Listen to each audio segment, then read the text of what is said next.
Thank you, everybody, for coming this late afternoon. And first of all, my name is Will Garrett-Petts. I'm the interim Vice President of Research, and it's my pleasure to welcome you all. I want to begin by acknowledging that we are, of course, meeting on the unceded lands of the Secwépemc people in Secwepemc, and also acknowledge that today's speaker, whose work that we're celebrating, is intimately involved in terms of language acquisition work with Secwepemc people, with elders, with educators, and with knowledge holders. So I think that's doubly appropriate in terms of the acknowledgement and action related to that acknowledgement. The lecture series that we're a part of has been at least a year or more in the making, if memory serves. And I want to also acknowledge the work of TRU's Professorial Lecture Committee, and of course the generous support from the Provost's Office, which has made all this possible. The Professorial Lectures celebrate a major milestone in the careers of newly promoted professors at TRU. A scholarly community like ours, or a scholarly community anywhere, I think is defined by rites of passage of various kinds, whether it's graduations, whether it's thesis defenses, it's first presentations and publications and so forth. What distinguishes an event like this, though, is that it is certainly public, but I think it's intimate in certain ways as well. This is a celebration by colleagues, amongst colleagues, and in that way, I think is a very special kind of acknowledgement of excellent work by those who know you well and who are just delighted to come together for a celebration. I'd like to invite our president, President Fairburn, to come forward and say just a few more introductory remarks.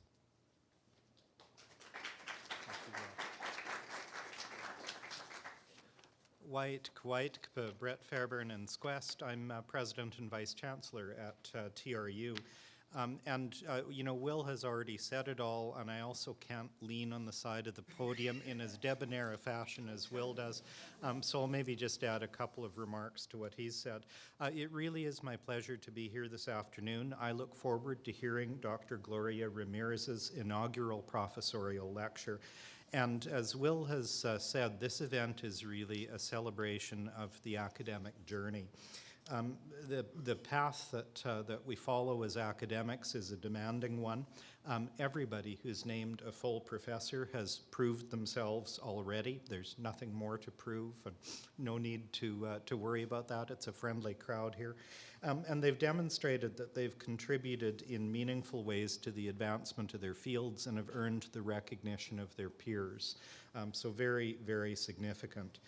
To become a full professor requires commitment, it requires dedication, passion, and achievement that's worthy of recognition.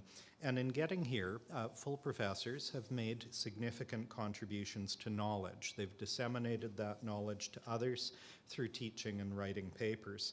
And they've demonstrated valuable service to their faculties, to students, and to the community. And that really is, to me, that combination of things sums up that professors are leaders in our university and in our community. And as they progress in the ranks, they gain responsibilities to lead and mentor others. And that's one of the things that is so significant about the promotion to full professor.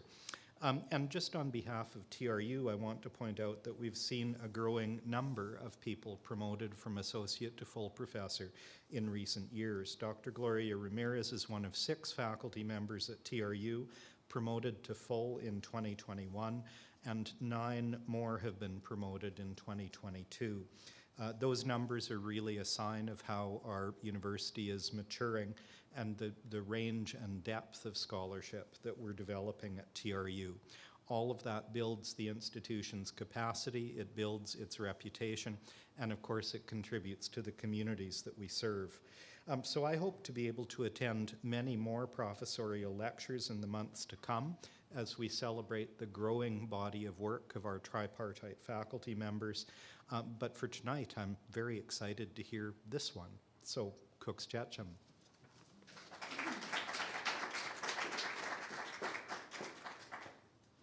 Apparently, I will lean against the podium self-consciously now. Thank you, President Fairburn. I'd like to call upon the Dean of Education and Social Work, Yasmin Dean, to come forward and give a formal introduction to this evening's speaker. Yasmin?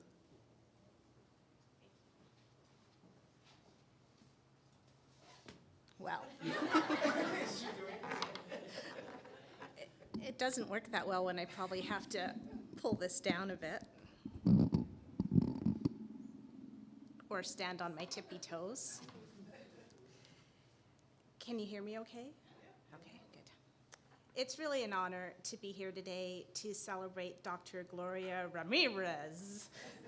I've been practicing all afternoon to get the R's rolling correctly, and you know, that's a testament to who Gloria is. When I just mentioned to her that I was a little bit concerned about making sure I got the pronunciation right, she helped me and she made it fun and made me feel at ease. And I think that's something that she does for her students, for her colleagues, and for all of us at TRU. I haven't known you that long, but what I do know about you, Gloria, and what your 23-page CV told me, don't worry, I won't read it all, is that you're a service superstar. You have mentored so many people, from undergraduate students to graduate students to new professors coming into the academy, to sessional faculty, and also to fellow associate professors and full professors. To be a full professor is such a testament to all the things a person has achieved in their career. And I'm going to go out on a limb and say also, to be a female that applies for full professorship and to be someone that comes from a country other than those that are Eurocentrically dominated takes a tremendous courage to step forward, to say I'm going to be evaluated by my peers, and to put forward work that some people will say, well, that doesn't represent this worldview, or it doesn't represent that worldview, and you did it all. You've co-edited books, you've written copious chapters, journal articles, you're well sought after in your field, and it's just an honor to watch much of what you've achieved. In your work, focusing on the bilingual and biliteracy development and mechanisms that aid the transfer of skills across languages, you have really inspired students and fellow scholars to look at how we use language in all the things that we do. And more recently, your work with Secwepemc educators has spanned helping the language to be revitalized, helping to address traumas of past wrongs, and to bring the language back into use. That's an amazing contribution. I spoke to some of your colleagues about you to just make sure that I kind of got it right as to who you are. And here's what one person said. What is important about Gloria is her profound sense of service in relation to her research agenda. That is what makes her a true contributor to knowledge and to the community. Her work as an advocate and a friend is seen through her teaching and through her research. I admire her greatly. That's from Dr. Tori Hanford. And others said about you that you're always willing to step forward, and that's evidenced by the 27 departmental hiring committees that you have been on just in the past couple of years, the many sabbatical committees, undergraduate research committees that you have served on.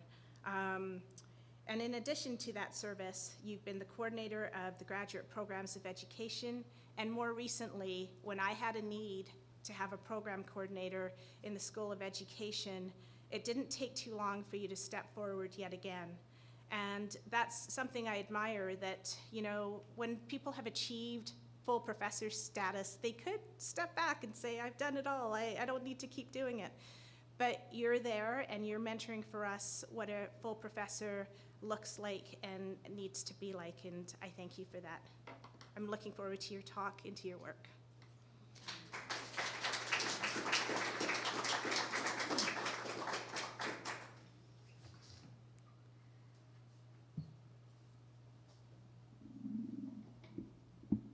Is it like this? Yeah, right. Okay. Let's see. Well, thank you so much. Gracias, Kusham, for very, very generous introduction. And to all those who are here. Thank you so much. I would like to start by, this is not working. Where do I point to make it work? Yeah, there. So, I acknowledge my presence as a guest in Secwepemc and see the territory of Kamloops, the Secwepemc. I acknowledge the strength of a nation that did not sign away the right to their land, to be, to exist. I acknowledge the knowledge and wisdom that came before us, the hundreds of years of observation, experimentation, knowledge creation. I thank the Secwepemc people for sharing this beautiful land with us, for protecting it, the rivers, Resetetqua, the lakes, Repeselqua, the water, Reselqua, the mountains, Resqueltus, the land, Retimihu, the fish, Resuelj, Yeriras Kuchecham, Yeriras Kuchecham.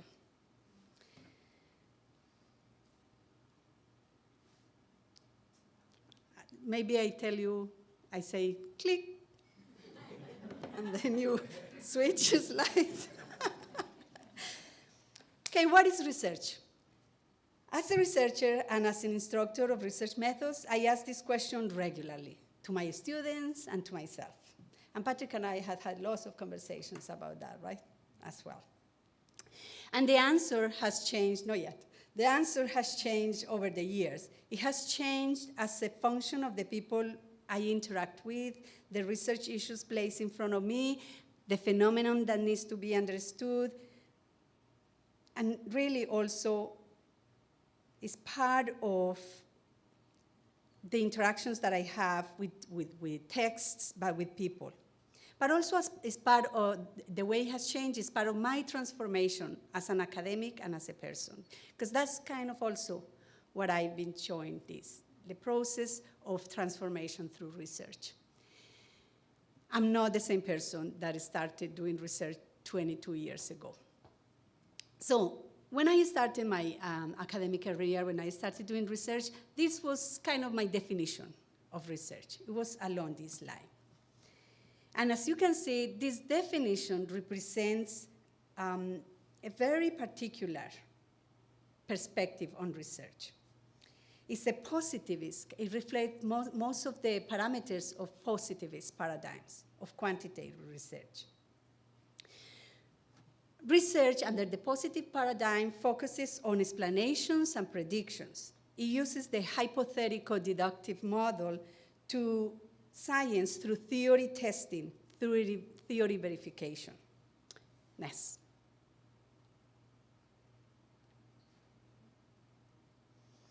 So, before I go too far into this, let me unpack a little bit this idea of research paradigms, because I have a very mixed audience, which was one of the challenges of this topic. So, the research paradigm is really what guides the way we do research. And it consists of a set of belief systems. It contains assumptions. It contains worldviews. Some of these assumptions relate to knowledge. what counts as knowledge, how knowledge claims are justified, whether we construct it or find it, how we find it or construct it, who has the authority to construct that knowledge, how we go about finding the truth, whether there is one truth and there are many different truths. We call this epistemology. Other assumptions when we conduct research relate to how we view reality, our views on how the world operates, the nature of reality, whether there is one reality, the next one, or several realities. It's a view on the world, and we call this ontology. Another fancy big word that we use. We researchers like to use fancy words. I think that gives us a sense of importance.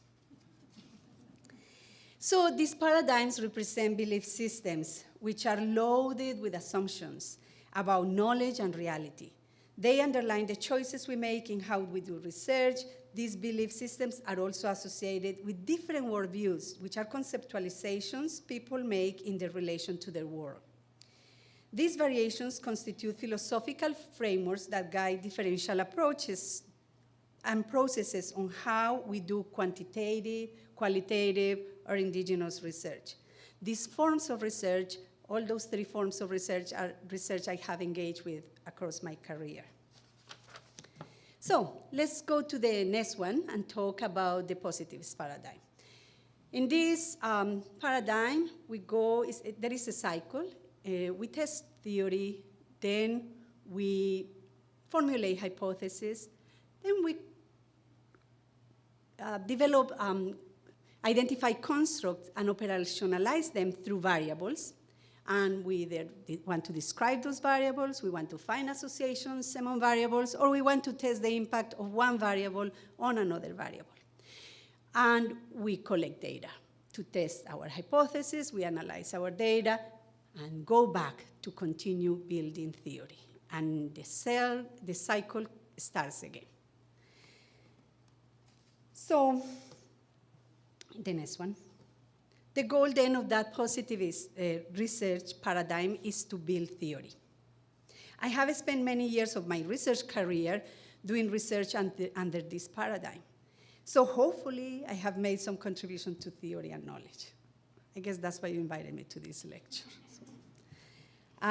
Language and literacy is the staff of the work I do.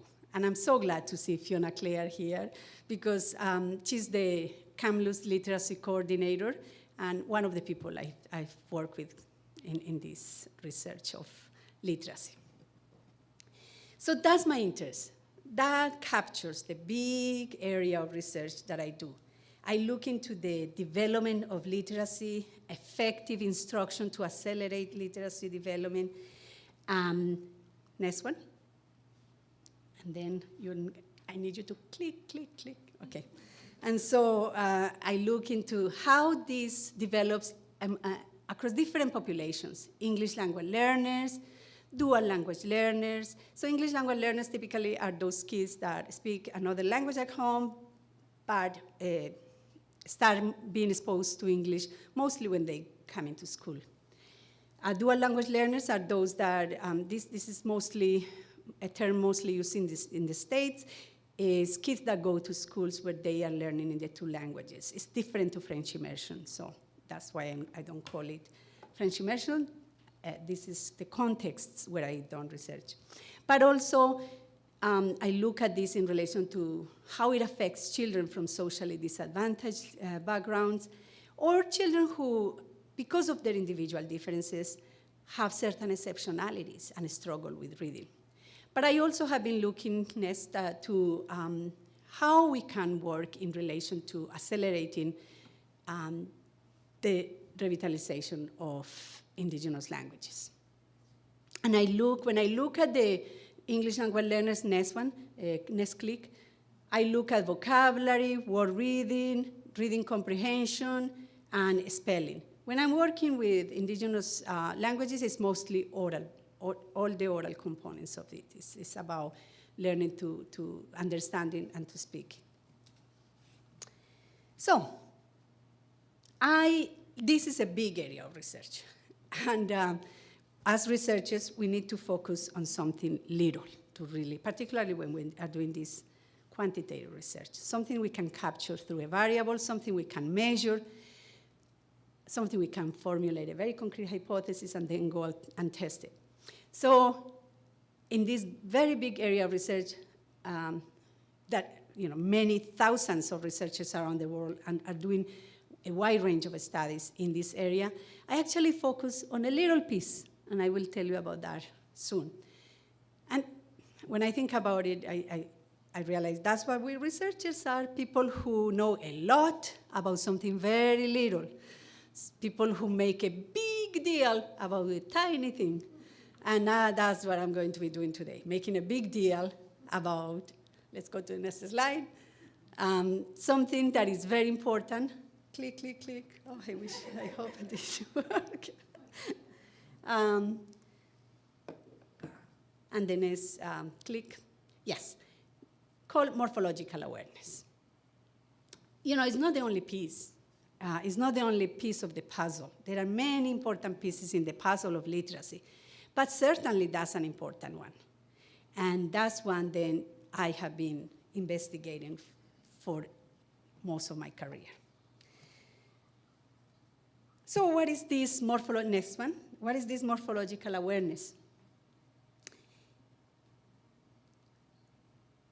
Next, yeah, thank you. So morphemes are the smallest chunks of meaning in language. And then morphological awareness is the ability to recognize and manipulate morphemes to form words in a language. There are different types of morphemes. And this is universal, actually, this morphological system. Every language has ways to build words, and that system is called morphology. And we have different types of morphological system within languages. So I'm going to use first English as my reference point to talk about it, because it's different. There are some similarities and differences across languages. But in relation to English, we have compounds, and compounds are freestanding words that we put together to create a new term, right? And those are examples. We also have the next inflections, and those are, inflections are those chunks that we add to provide grammatical information.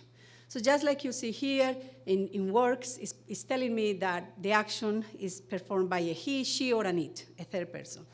And worked is telling me that ed at the end is telling me that it's in the past, that the action took place in the past. And working is telling me that it's ongoing, right? What we call the progressive. So it's very different across languages. In English, it's very simple. It's a very simple system. In Spanish, one verb can take up to 42 different forms. Very complex. Next one. And then my favorite aspect, right? Okay. My favorite aspect of morphology was actually these, what we call derivations, because they actually contain both semantic information about contain meaning, but also syntactic information, so that it kind of overlaps with grammar. The other thing I really like about this, was it me? No. No, go back. Yeah, so the other thing I like about this is that 60 to 80% of academic words actually have the derivations that are very similar to what I show here. That's because they come from Greek and Latin, where the world of sciences were developing at that time when Latin was the Latin and Greek were the languages used in science. So that plays a huge role then in understanding academic text. Next. So next. Yeah, let's see if that works. Okay, so let's do now this exercise. And go back one click, please. Thank you. One click, yeah. And click once. Click forward once. One more, just one more. There, stay there. It's working now? Yeah, it's the big green button on top. It was me.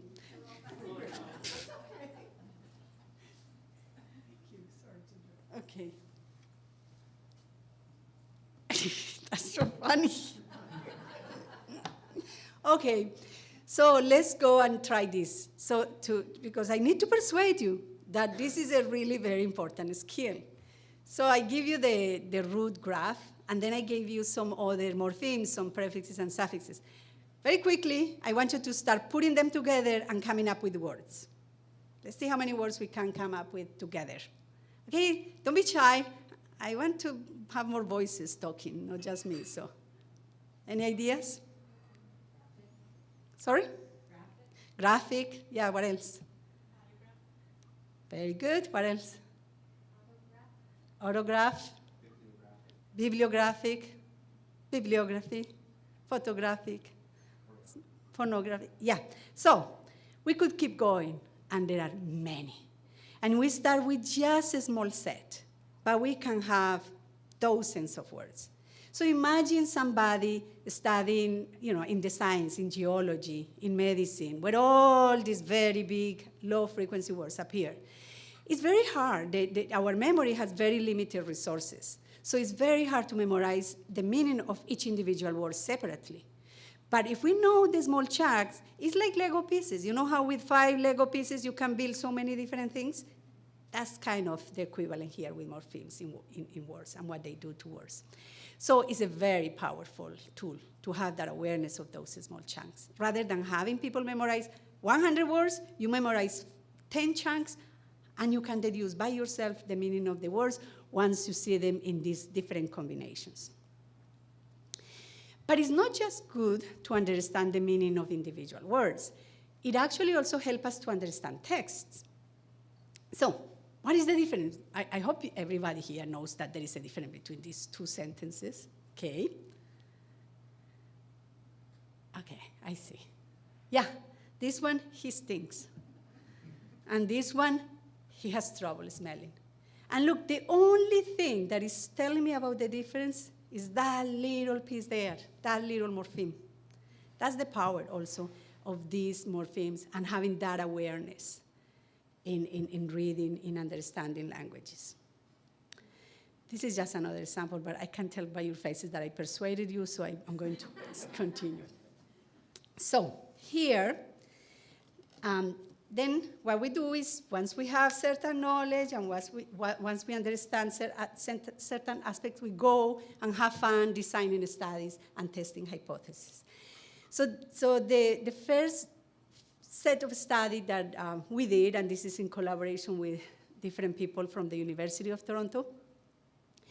So then we look at this development across 3 groups of learners: Spanish English speakers, so English language learners, Mandarin English language learners, and we wanted to compare them with English monolinguals.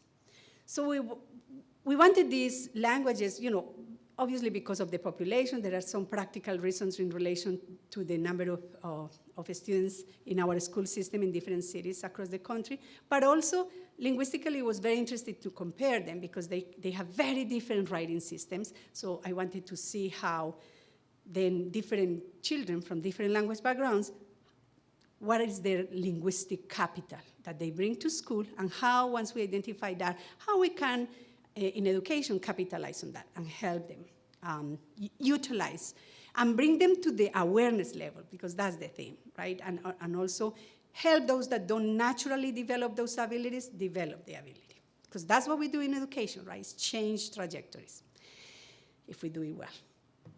So in the first study, I wanted to compare, and so then I knew based on the analysis and reading articles, not because I speak Mandarin, I just know how to say, hang hao, hang hao ma, a few things, but I just understand the language from what I have studied, so I can do this. So we look at how compounds, which are more similar there are similarities in compound morphology between Mandarin and English. But they don't have, Mandarin speakers, they don't have inflections or derivations. By contrast, if we look at the Spanish language, there are many similarities in derivations. but the compounding, the way how compound words work are different. So the hypothesis for this, what we wanted to see is the effect of that experience with the first language in these tasks in English. And so we found that, in fact, Mandarin-speaking children outperform Spanish-speaking children on compound morphology, and they were similar in that skill to the monolinguals. Spanish-speaking children were more similar to the monolinguals in derivational awareness and outperformed the Mandarin-speakings on this task. So that was kind of exciting. First time a study like this had been conducted. And so we moved into other things that we also wanted to look at. We wanted to see the role in this skill of this, because with that, we know then that then it is important. The skill is important. The experiences they build in their first language actually can be brought to accelerate or facilitate learning in English. But we wanted to know about reading, because that's actually the aspect of literacy we studied. And we also saw then that morphological awareness was also playing an important role in word reading. So the better the kids were in morphological awareness, the better they read words. Both in English, but also if we look at this from their morphological awareness in Mandarin or Spanish, and then word reading in English. So with that, we were concluding they are transferring these skills from their first language, and they can facilitate word reading in English. And we look, in a similar way, we looked at that effect on vocabulary as well as reading comprehension. So let me now, oh, it's so nice to be in control. But I'll tell you later how I have to learn, I have been learning not to let go of control too. It's been part of this shift in paradigms.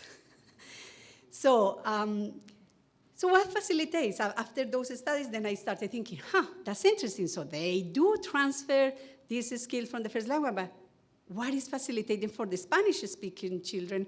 I knew about cognates. Probably many of you who have studied languages know that there are words that sound the same or look very similar or the same across two languages and mean the same. Let me give you an example. Elemental. That's how we say it in English. And in Spanish, we say elemental. Same word. The only difference is the pronunciation, because we shift the stress to another syllable, but it's the same word, the same spelling, the same meaning. So many of these morphologically complex words, words with more than one morpheme, have cognates because they come from Greek and Latin, and you know, Spanish has a lot of the etymology from Greek and Latin. So then I wanted to see whether that was facilitating this transfer. And so through various, very fancy statistical techniques that I got help with, not that I am that good with that, we were able to test the hypothesis through structural equation modeling, and we did identify that cognate awareness indeed was facilitating the transfer for Spanish-speaking children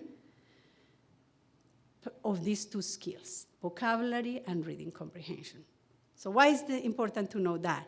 Because, again, not everybody is good at recognizing these cognates, because some of them have a small switch on spelling, like education, educación. There is actually a spelling change. But it's very small, and once we tell people and students and help them be alert on these things, actually they can start capitalizing on that as well. It's just identifying ways in which we help them capitalize on the knowledge they already bring.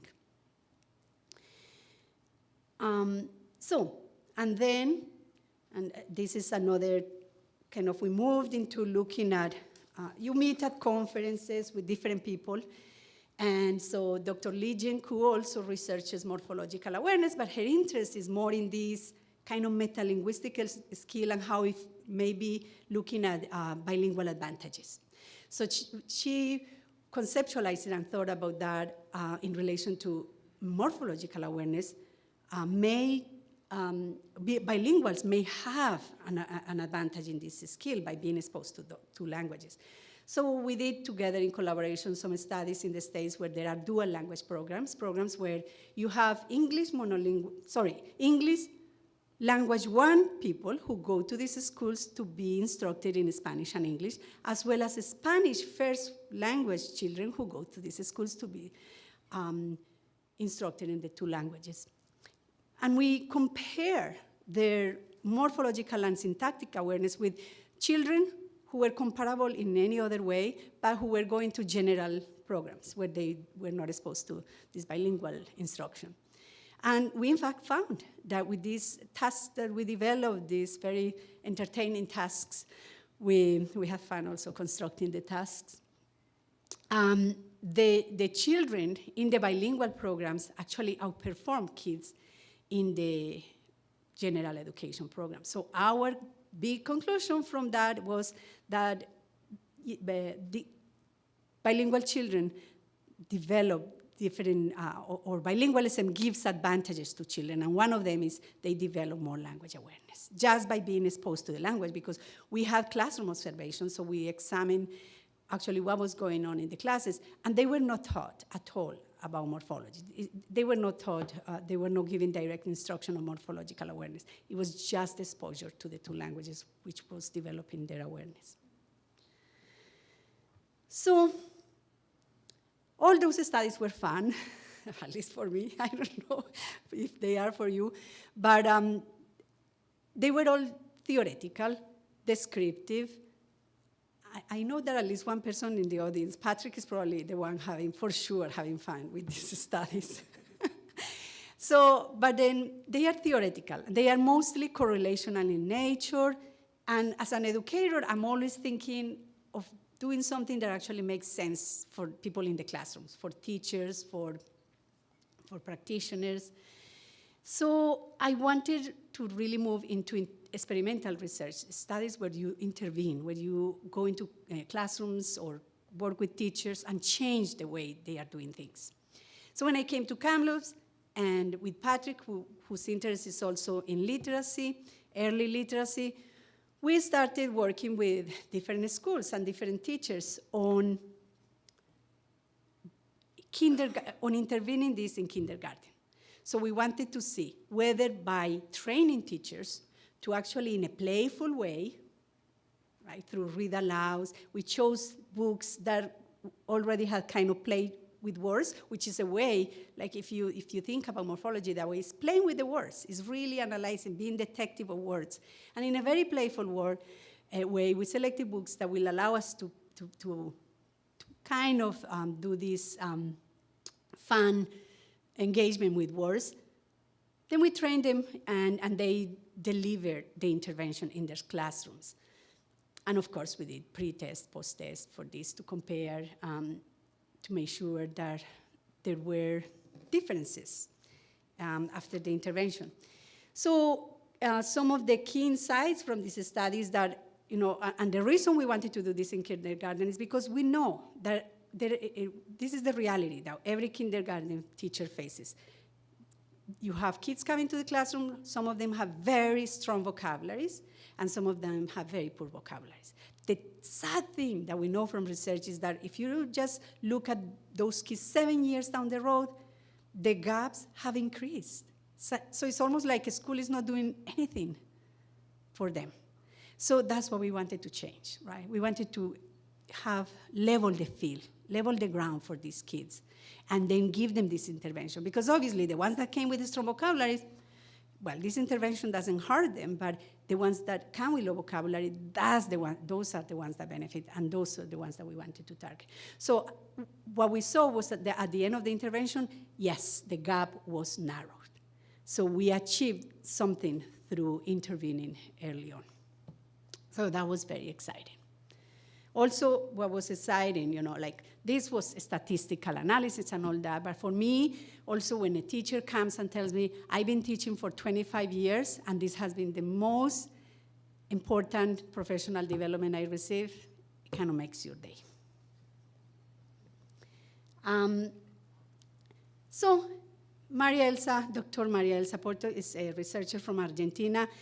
We met at a conference, so we go and work at conference. We don't just go on fun trips. I know they take place in beautiful places, but we do work.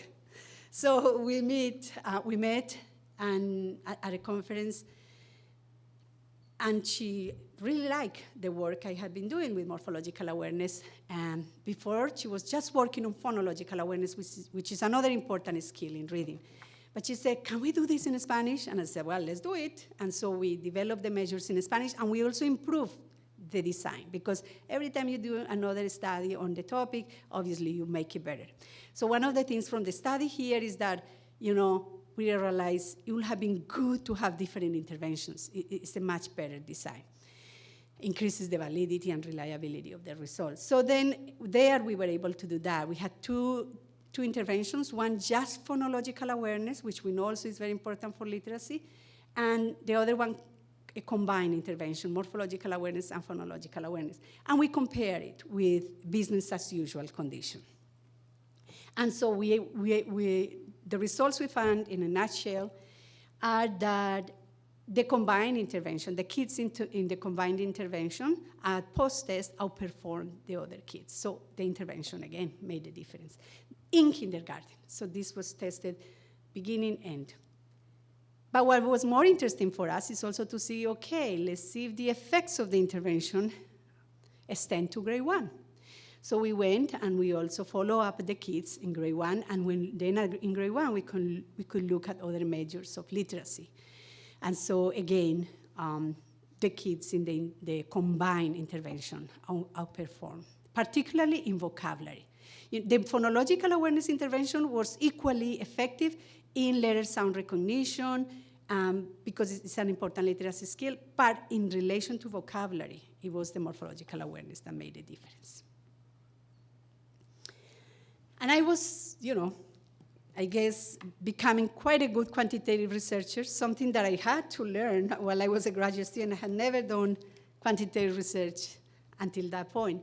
When here comes along a researcher from Mexico, Dr. Gregorio Hernandez, and he wanted to do something completely different.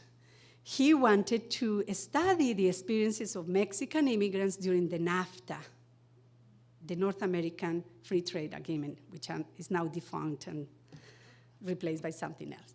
But we were approaching the 20th year of that agreement.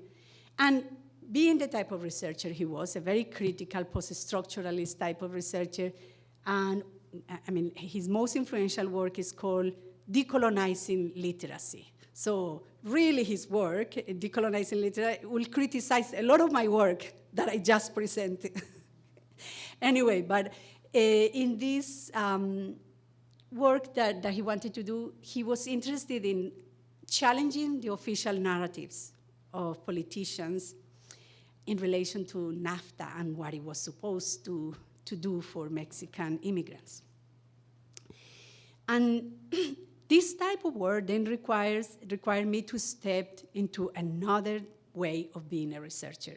It required me to learn, to see things in a completely different way. It required me to stop trying to measure things, but rather trying to understand.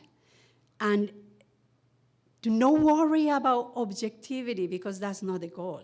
By nature, this work is subjective. And that's actually, part of what it is, because it's about human experiences and interpretation of them. This is completely interpretive. So in this work also, I was not the one that was going to just decide what something meant, but the participants were co-constructors of that meaning and that understanding. So it's giving voice to the participants. So then that's when I shift into and enter a completely different realm of research. And for this then, by contrast to the previous work, I use then the constructivist, constructionist type of paradigm. And some of this work is captured in this book that we co-edited, and also we co-wrote some chapters. What is very fascinating of this type of work is that you have to be very open-minded.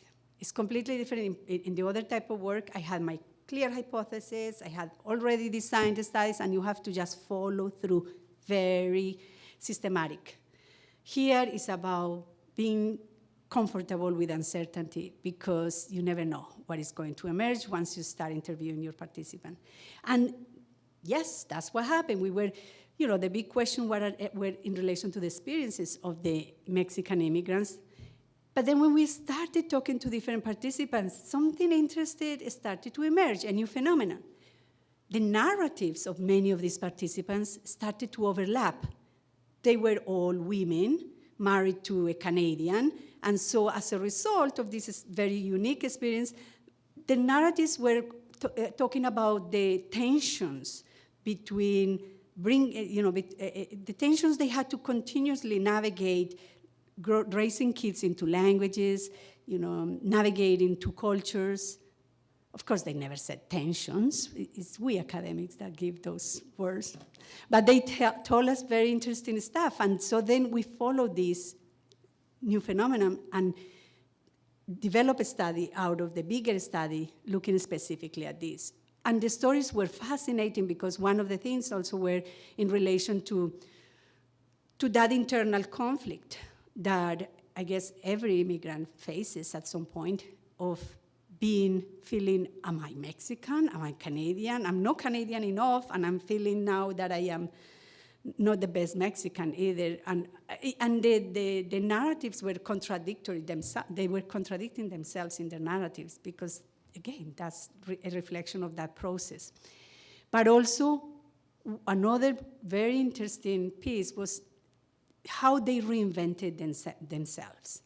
And again, which reflects the experience of most immigrants. They had successful careers, and then here they started doing menial jobs, and little by little finding another path to be successful and to have a fulfilling life here.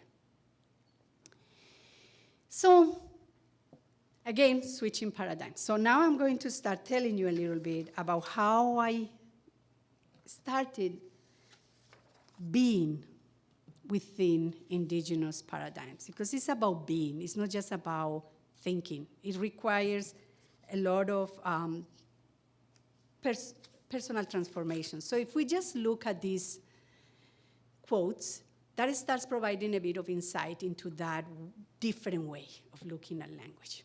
And I thought Wade Davis, who wrote this quote, is coming from The Wayfinders, which is a book in which he's trying to really raise awareness about the tragedy that it is for the whole world when we lose an indigenous languages. The whole book is making a case for indigenous languages. And so he puts it in very beautiful words. Language is not merely a set of grammatical rules or vocabulary. It is a flash of the human spirit, the vehicle by which the soul of each particular culture comes into the material world. Every language is an old-growth forest of the mind, a watershed of thought, an ecosystem of spiritual possibilities.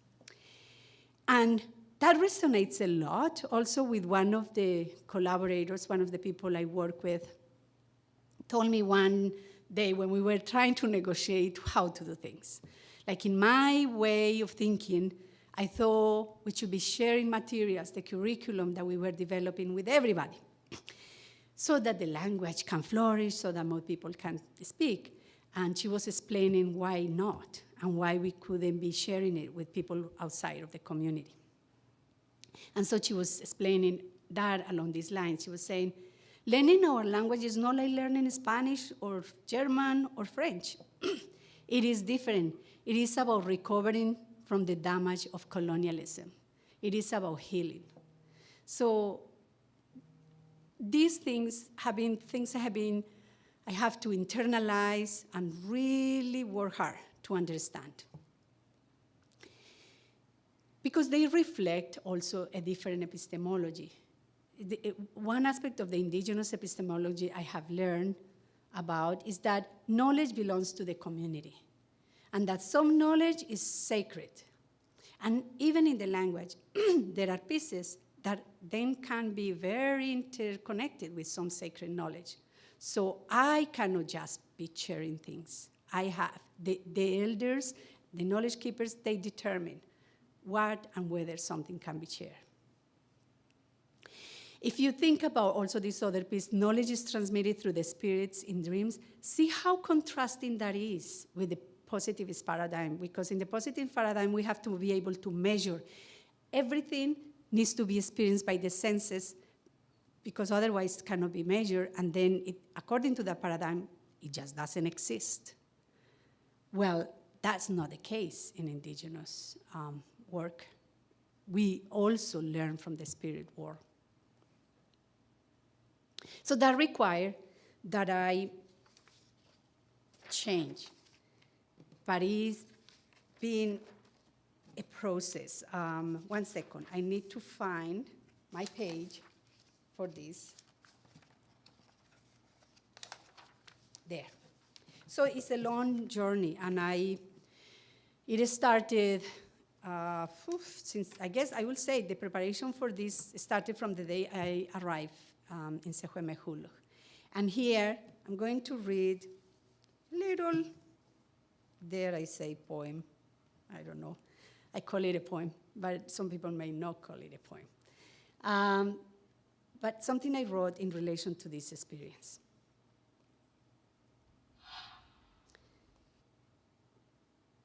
No, the other one, sorry. I just need to click on the sound. Yeah, can you click and make it?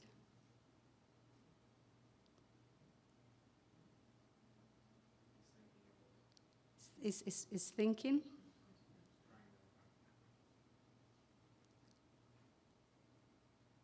There. A little bit higher. So I pedal across the city. I hear distant drums. And here I pedal to the drum beats. They set my direction. I pedal fast. The drum beats grow. They are into a long stretch of past. Even when it is change,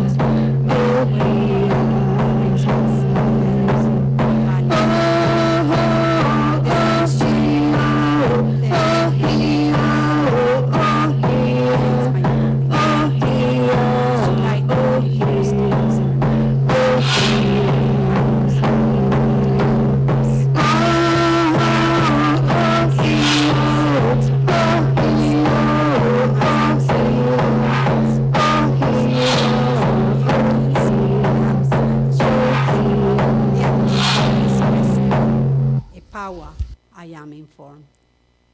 This was my first interaction with the Secwepemc, my introduction to their culture.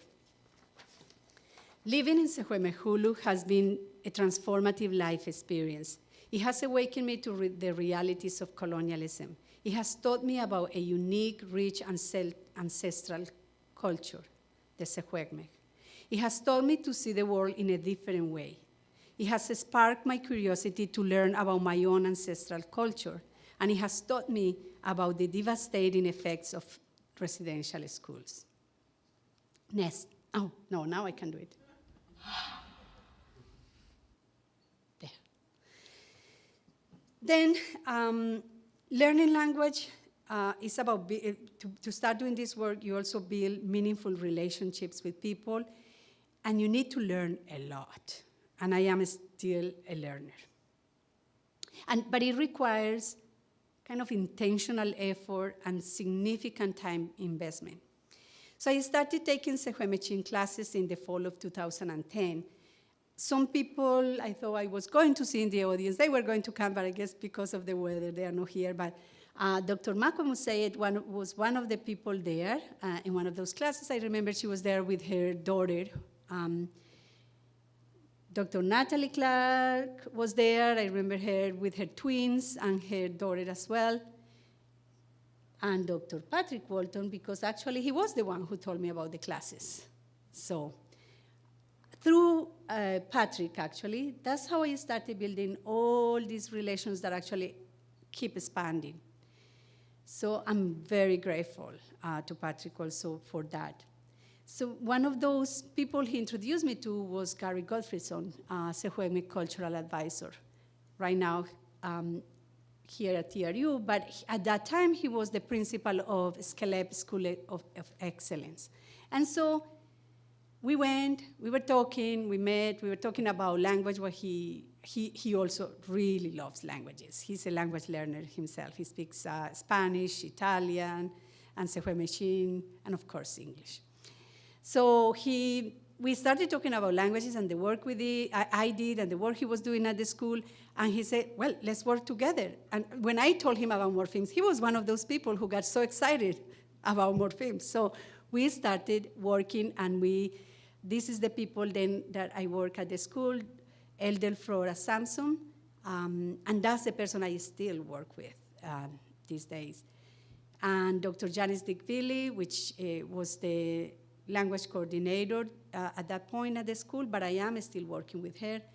But also I met along that same time Uncle Mike, who has been the most probably influential teacher for me about Secwepemc culture. It's amazing how much he can teach you in just half an hour of conversation. And I also met Roxanne Lederlow. She was a teacher of Secwepemc at that time, and so we were together in this team. We were mentoring teachers because the teachers who taught the language, they didn't have a BEd. They knew the language because they went through immersion at Chifatam School, but they had never been, say, through a BEd program or any other program. So in a very experiential kind of learning model, Roxanne and I, plus the other team, the elder, of course, for the parts of the language, we were also mentoring these teachers of the language. That was part of the project. The other part, we did so many things, but another thing that we did were we were writing books. Oops. I just wanted to say a bit about the people here. And you see, these are just some of the books we wrote in Secwepemctsín, picture books, so that the kids had something that was child-friendly to learn. But Dr. Haytham El-Mihili is here because he's a computer science professor, because he actually was the one who came along with the team when we put these books into apps. Because that's what happened. After we did these books and did the curriculum, created different types of materials, including measures to measure phonological awareness and morphological awareness in Secwepemctsín. This is an example of one of those measures. We also, then, the elders and the language coordinator came to us and say, well, what we want is apps. So Patrick and I looked at each other and went and took an expedited course on app programming, right? Of course, we would have never, well, maybe Patrick would have learned to program. But what we did is we invited professors from computer science, and we collaborated with them, and we developed several apps. This is an app that was kind of for the kindergarten and grade 1 kids. It was fun. The app will say, Gwenda Rakamu, which means grab your hat. So they had to, with the hand, grab the item, the hat, and put it on the top of the person, right? If it was the right item, of course, it will say, la-a-ui, very good. If no, it would say, oops, and then will return the item to the same place. So immediate feedback, etc. So this was for different clothing items. And we also developed a matching app. This was for the older kids, because we thought the other app will be too, kids are quite tough with things like that. They tell you, that's for little kids. So then we had to develop apps also that were appropriate for different levels. And this is an example of another app. And so, of course, then we went and tested. Wait a second. We tested the effectiveness. What we found was that the apps complemented but didn't really replace the teachers, because in the end, the teacher condition, actually, the kids in the teacher condition perform in the posted better at vocabulary.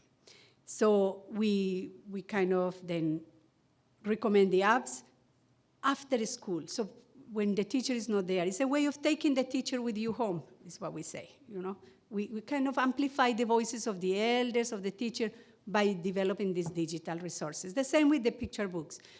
We have the audios embedded in the book, so they can be watching and listening to the elder through just a QR code reader. Very simple digital resources. Oh no, I'm going back. Sorry, almost there.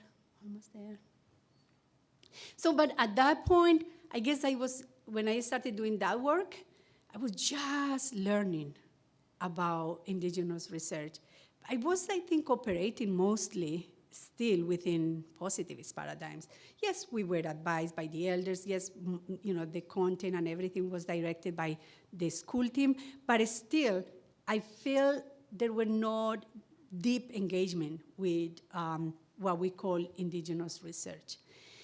And that part requires, as I said, intentional efforts to decolonize, not just our way of thinking, but our way of being, our way even of relating to people. It requires a lot of self-examination, structured reflection, listening more than talking, following rather than always trying to lead, and letting go of control. Learning the community, that has been the hardest part for me. Like, I'm always kind of wanting to tell what to do. But in this way of doing research with the community, that's not the way. Particularly right now in the work that I'm doing, which is community-led. It's different also to the work I was doing at Secwepemc, which was within a school structure. This is a very grassroots. So this is just, I've been reflecting, so part of those reflections are captured in some ethnographic work I've been doing lately. I never thought in my life, at least 20 years ago, I never thought I would be doing ethnographic research. But I found it such an invaluable tool to this journey of decolonization, a way of doing this in a rigorous, systematic way. And so right now, I am working with the community, as I mentioned, in an intergenerational, community-based, community-led. The vision came from the community, different to those other studies I presented, even the ones at Secwepemc. Patrick and I usually will be the ones that design the study. No, this is the curriculum, and the idea of how things should go comes from the people in the community.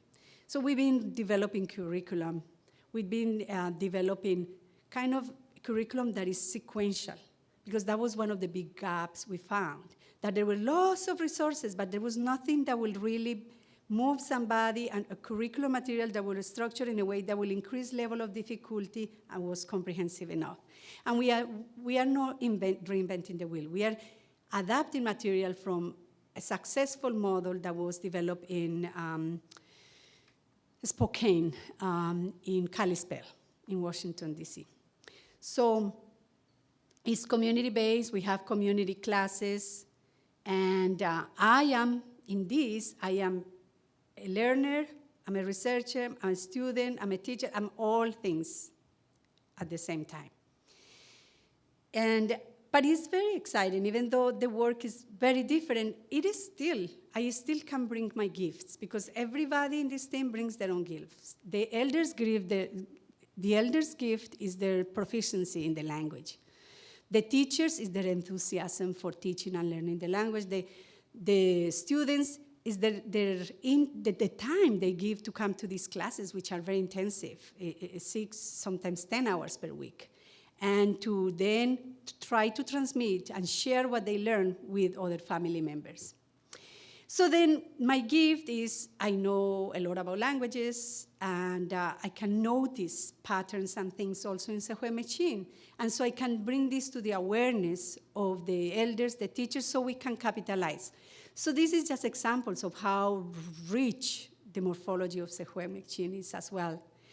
What is most interesting to me is that it goes beyond, all these other pieces that we talk about, meaning or grammar, but it's also about culture. So in Secwepemctsín, many of the morphemes are actually contain cultural knowledge. And it also, by having a conversation about these words and the pieces of meaning, we end up in the most valuable cultural conversations. So it kind of presents a platform for the elders to bring knowledge that perhaps otherwise they wouldn't bring. So let's do an exercise, okay? So we have this word wala. Wala, it means to fish in Secwepemctsín.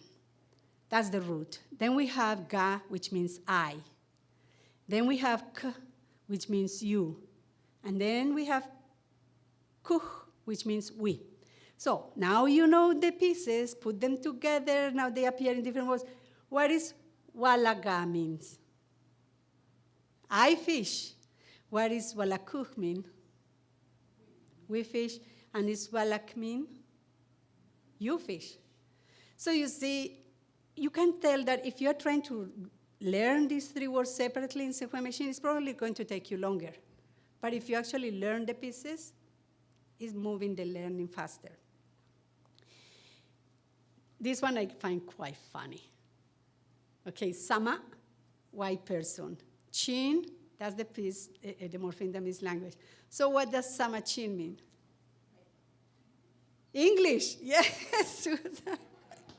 And that's how it is. Isn't it fun?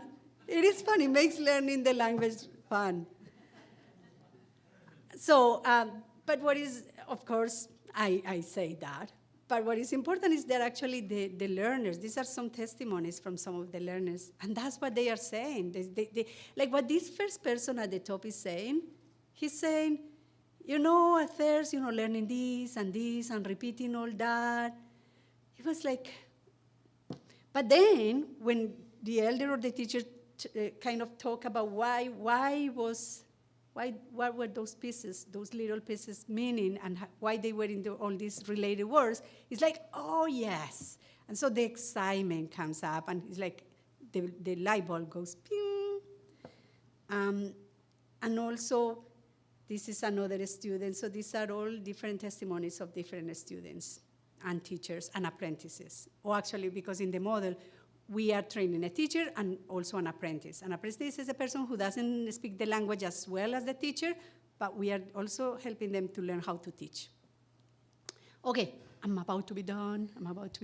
So, to conclude, I kind of walk you through a lot of stuff about research that I've been doing. But wrapping up the story, it is about being in research in different ways depending on the paradigm. Because in the positivist paradigm, the main purpose is to explain, to predict, to measure, to test, to be objective, to generalize. And that's good for certain type of research and for certain situations. But there is other very valuable research too, and the purpose is to understand or to construct knowledge and to give voice. And that also give us, help us advance, because in the end, as researchers, we say we are trying to make this world better, big words. But I guess with little tiny things, that's what we are trying to do. And that's very valuable. And indigenous research then is to serve communities. And then I think that is important, just to conclude, to be aware, and I want to leave these messages because I think about this a lot, and it troubles me sometimes. Also the way we value research. So then, this is the purpose of these two types of research. So it may make sense that we value the contribution that a researcher makes through number of publications, the impact of those publications. We have things called impact factor. Although sometimes, at least in educational research, I find that we have impact that cannot be captured through those metrics. And I find myself thinking, we are just using positivist metrics to value the work. Wait a minute. We haven't probably even reflected enough about this. And then it's even more problematic when we are trying to value the contribution of indigenous research. Because, for example, to the group I've been working with, they don't care if I publish or not. In fact, I don't know if they want me to do that. What matters to them is that we are doing gatherings in the community where the students stand up and start using the little language they learn, kind of witnessing sessions where that will be the equivalent to big academic conferences, where the learners stand up and tell a story and show how much they have learned. That is what is important, no journal publications. But I don't know if we are really being careful about valuing this in the different way that it should be when we, through our structures. Anyway, that's it. Gracias, thank you, merci beaucoup. Chiche, kushesha.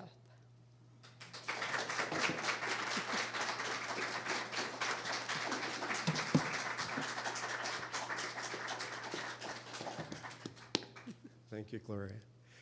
The organizers of the lecture series have organized them in two parts, a presentation and response.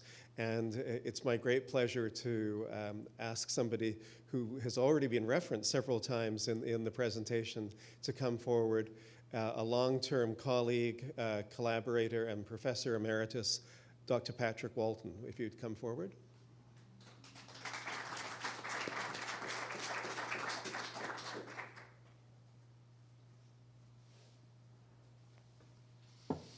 Well, I'm honored to be here and to be invited. I know Gloria had something to do with this. And I want to give you a side of Gloria that doesn't show. She's smart, right? That's the first point, she's smart. But if you do work with Gloria at some point in your life, don't let her navigate. If you're driving a vehicle, do not let her navigate. You will end up somewhere else. From experience, I can tell you that. But I want to just tell a couple of stories about Gloria, just so you can kind of capture. And I was talking to a couple of people like, how far should I go? And people wanted dirt, really. They wanted like, I don't know any dirt for Gloria, but you know, there are a couple of stories that illustrate, I think, how Gloria is. When I first met Gloria, the university was at a time where we were hiring a lot of full-time people. And there was a research conference, reading research conference, I think in Toronto. And I was going around to, you know, there was very many doctoral students who had poster sessions. And I was going around and asking them difficult questions. Like, you know, could you summarize your poster for me? And he said, well, you know, there's this here. I don't know, just give me a summary, like 30 seconds, 40 seconds. You know, what are you doing and what is this about? And Gloria, I believe, was a doctoral student. I don't know if it was your doctoral research you were presenting, but you know, very many students would fail at that. Like, you know, they just couldn't articulate that just extemporaneously. I think I was standing there for about 5 minutes, and Gloria was like a sewing machine. It was just, and there was all of this information coming out about the content and about statistics, and she was knowledgeable about all of that. So I thought, that's good. Did I tell you she was smart? So that really confirmed it. Just a year or so later, we were advertising, and Gloria submitted for the faculty position that we had. I hadn't contacted her or invited her. I didn't, you know, I had no contact other than at that conference. And when she came here, we had decided as faculty that we wanted people who had a sense of community. Because we were young in a growing program, and it's a little bit of a roller coaster ride to do that. And that was really, it was really high on my list, and it was high on others.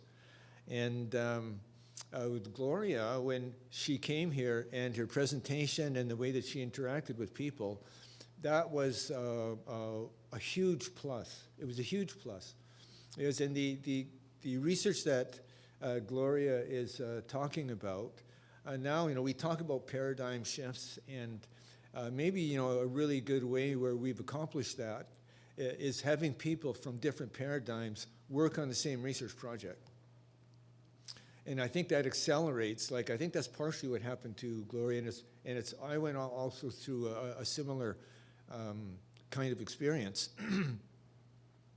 Another story that I'd like to tell you was when Gary Gottfriedson became the principal of Secwepemc School. And I had known Gary for years before this, and he contacted me, and he asked me to sit on the board, and I got more involved with that school. And when they began you know, wanting to work on language revitalization and teach the children at the school, like with other Aboriginal models, as kindergarten and preschool children, but without much of a curriculum base, and so that someone could add a more pedagogical component to it. And Gary Gottfredson was all over that. But to have that kind of, or work in that kind of a position, Mike Arnoose, and he would tell me and I spoke to Mike about that even, whether, to involve Gloria in this. And he said, well, what people are going to know is where's her heart at? Like, why is she doing this? What's her purpose? And, people like Mike have been around for a long time, and they can sniff BS, as Mike would say. You can sniff that a long ways away. So Gloria, what was a huge strength is her ability to work with other people and to support other people. And this idea of community that we were looking for, it was like totally amazing. I mean, here we were, a small university in the middle of British Columbia, attracting top international people at that time. And so we snagged Gloria. The biggest worry I had at the time that, how long is she going to stay? Because if you were getting research grants, then, SHRC recipients will know this. You get a SHRC or a research grant, and I'd get contacted by other universities. How do you like Ottawa? How do you like Toronto? How do you like they want to attract these people to other universities, and we've managed to keep her. So the university has been really lucky here. One last story that I'll tell you is where I was helping Gloria get started academically here and with the community and with research that I was doing. And we were working on a paper, and we were going to be presenting at a conference, co-presenting at a conference in Niagara-on-the-Lakes, I think it was. And we had been contacted. Victoria, right, Victoria. And we had been contacted by the editor of a journal that we had submitted, and one of the top journals in the research literature, and she wanted to fast track the time where we needed to make some revisions on this document. And so Gloria is excellent at talking me, especially maybe with other people, to doing things for her. And the next thing I know, we were working on this document, and it's after supper, and then it's midnight, and it's 2 in the morning, and it's 6 in the morning, and we showed up for breakfast the next day. We spent like an all-nighter working on this research paper, and we had planned everyone was going to meet at 7 a.m. the next morning for breakfast. So I show up, and my shirt is crumpled, and we've been working all night and bleary-eyed, and Gloria was all crumpled up too, and her hair was kind of, not fantastic. And the other people were suspicious. They were looking at us like, what are those? What's going on here? Anyway, I had to assure everybody that Gloria and I were academic friends. She's old enough to be my daughter, probably. Anyway, I thought it was a pretty funny story. I guess you had to be there. Anyway, it's been a treat working with Gloria, and the university is lucky to have her.